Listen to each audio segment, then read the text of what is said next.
In an age when faith ruled the sword, a brotherhood was born.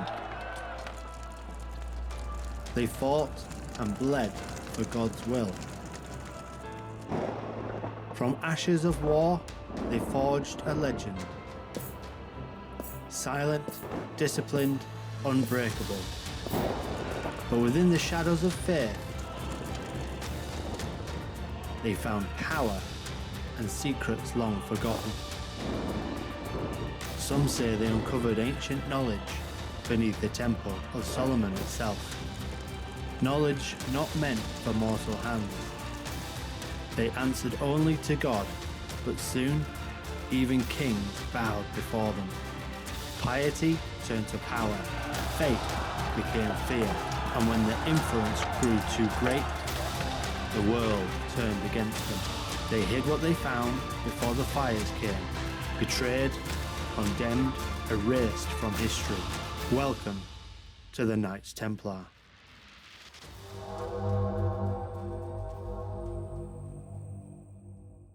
Welcome back to the channel that questions everything. The story of the Knights Templar begins not in the heat of battle, but in the uneasy silence that followed the First Crusade. By 1099, Christian forces had captured Jerusalem, and for the first time in centuries, pilgrims flooded the holy city once more. But victory did not bring safety.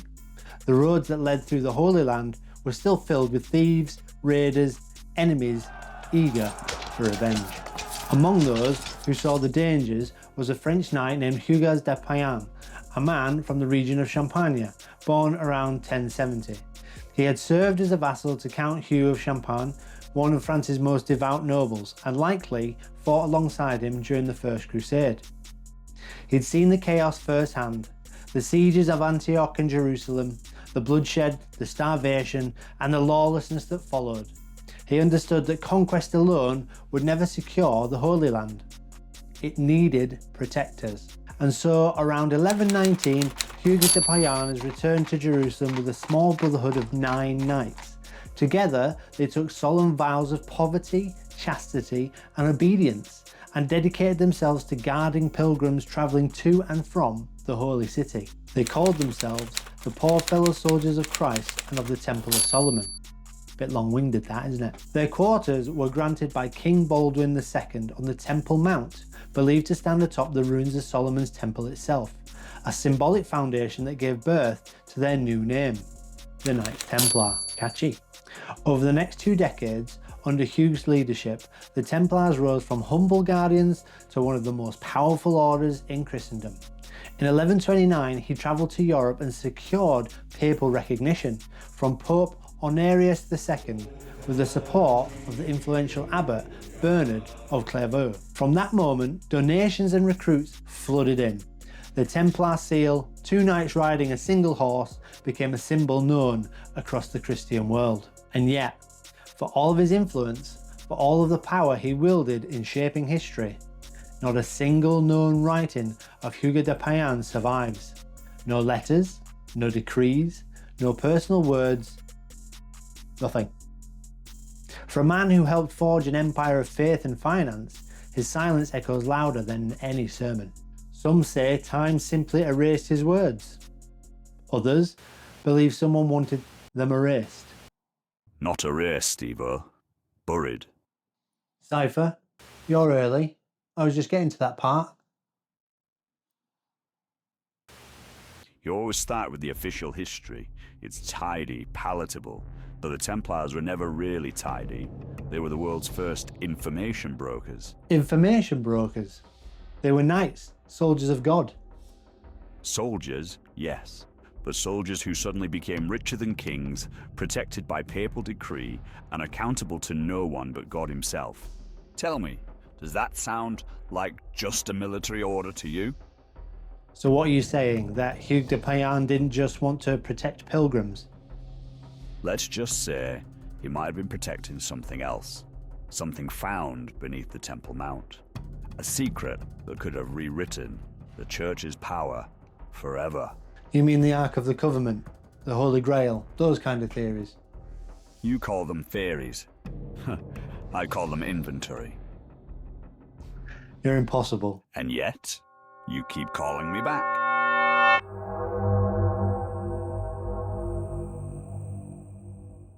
In the years that followed their founding, the Knights Templar grew faster than any order before them.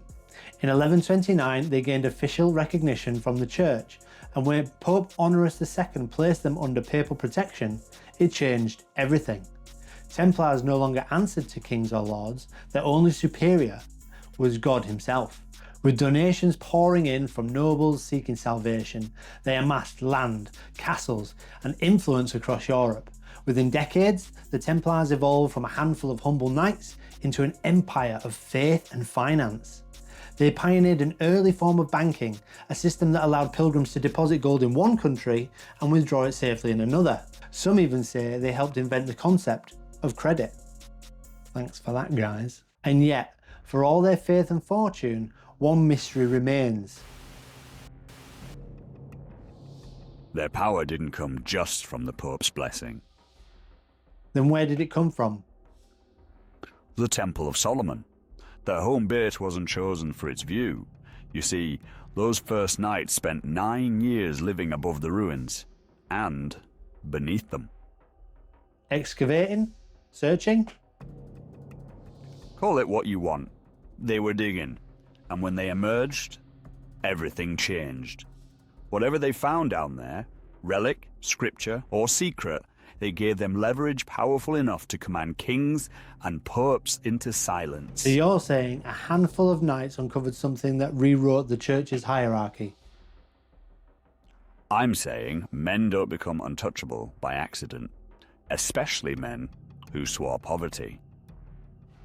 And no writings from Hugh survived? Of course not. Some truths aren't written, they're buried. When the Templars dug beneath the Temple Mount, they weren't just building foundations, they were uncovering something older than faith itself. Older than faith? That's a big claim, Cypher. What could possibly have survived under there? Several theories, each more dangerous than the last. Some believe they discovered the Ark of the Covenant, the vessel said to hold the power of God himself. And the other theories? Others claim they found ancient scrolls, documents buried by early sects of Judaism or even followers of Christ, texts that challenged the Church's narrative of divinity, knowledge that could have undermined the entire foundation of Christianity as it was being shaped. Well, that kind of discovery would make them dangerous. Exactly. Imagine holding proof that the Church's story wasn't quite the truth it preached. What's worth more than gold, Steve-O? Control over belief. And then there's the third theory, whispered by those who dig too deep, that the Templars uncovered forbidden knowledge, ancient teachings passed down from the civilizations before the flood, geometry, alchemy, even the mathematicians that bind energy to matter. So you're saying they found knowledge that could bridge science and religion? Or destroy both. So the relics, the scrolls, the knowledge, all just possibilities? No proof? Proof is the language of those who need permission to believe. The Templars didn't ask for it. Maybe that's why their writings vanished.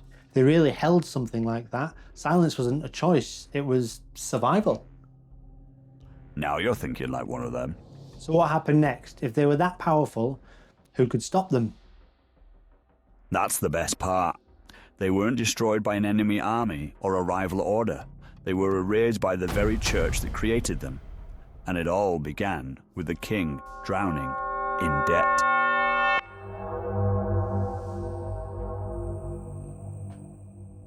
By the dawn of the 14th century, the Knights Templar had become untouchable. They held vast estates across Europe, commanded their own armies, and managed the flow of money from kings and nobles alike. But their greatest strength was also their undoing, because one of the men who needed their wealth the most was also the one who would destroy them. King Philippe IV of France, known as Philippe the Fair, was drowning in debt. Wars had drained his treasury, and much of his gold was held safely in Templar vaults. Unable to repay them, he did what desperate kings often do. He rewrote the story. He accused the Templars of heresy, blasphemy, and devil worship, claiming they spat on the cross, denied Christ, and even worshipped false idols. And on Friday the 13th, 1307, he made his move. Unlucky for some. All across France, Templars were arrested simultaneously in a coordinated dawn raid. Their leaders were dragged from commanderies, their treasures seized, and their secrets, whatever they were, buried again. Friday the 13th, unlucky for some, right? It's said that superstition comes from that very day. Hundreds of knights were imprisoned and tortured into confessions, forced to admit to sins they likely never committed. Many recanted, but it didn't matter. The church, under Pope Clement V, bent to Philip's will. By 1312, the Templar order was officially dissolved, and in 1314, their Grand Master, Jacques de Molay, was burned alive on an island in the River Seine. As the flames consumed him, witnesses claimed he cursed both the Pope and the King, summoning them to face God's judgment within a year. And strangely, both men did. Within 12 months, Philip IV and Pope Clement were dead. Coincidence? Maybe. Or maybe the Templars carried their secrets and their vengeance beyond the grave. When the smoke cleared and the last Templar flames faded from the Seine, the church declared the order dead. Their lands were seized, their treasuries emptied, and their name erased. But history has a way of hiding its most dangerous truths in plain sight. Because even as the Templars burned, their knowledge did not. Rumours spread quickly, whispers that some knights had escaped France before the arrests, carrying with them the order's greatest secrets and treasures. Some say they fled to Scotland, where the church's reach was weak, finding refuge with sympathetic nobles. Others claim they went underground, their symbols and rituals absorbed into other societies over the centuries. The most enduring of these legends ties them to the Freemasons. Both groups shared the same reverence for sacred geometry, ancient wisdom, and secret initiation rites. Even their architectural symbols, the compass, the square, the temple, echo the same blueprint of hidden knowledge. It's said that what began in stone cathedrals and blood oaths evolved into a network of silent builders, guardians of enlightenment, shaping the world from behind closed doors. And if you look closely, their mark never truly vanished. The red cross of the Templars, the all-seeing eye of Masonic law, the same geometry that threads through our cities, our monuments, our currencies. Different names, same design. And maybe the same purpose. Because the Templars believed knowledge was sacred, that divine truth could be found not only in scripture, but in science, in architecture, and in the very fabric of reality. And that kind of truth can't be destroyed by fire. So maybe they never died at all. Maybe they just changed their name. Centuries have passed since the Knights Templar vanished into law and silence. Their castles are ruins now, their graves unmarked, yet their shadow still moves beneath our history. You can see it in the symbols carved into stone, in the mathematics of our cathedrals, in the quiet rituals whispered behind closed doors. Some call it myth, some call it heritage, others call it a lineage that never broke. Because maybe the Templars didn't die, maybe they simply evolved. Hidden in the architecture of power, waiting for the world to forget the name, but remember the design. And every so often, when empires shift or new orders rise, that same pattern re-emerges, the same balance between faith and control, light and shadow. It makes you wonder, do we uncover history, or does history uncover us? Maybe some secrets were never meant to stay buried. And remember, question everything, keep safe, and keep one eye open. Toodles.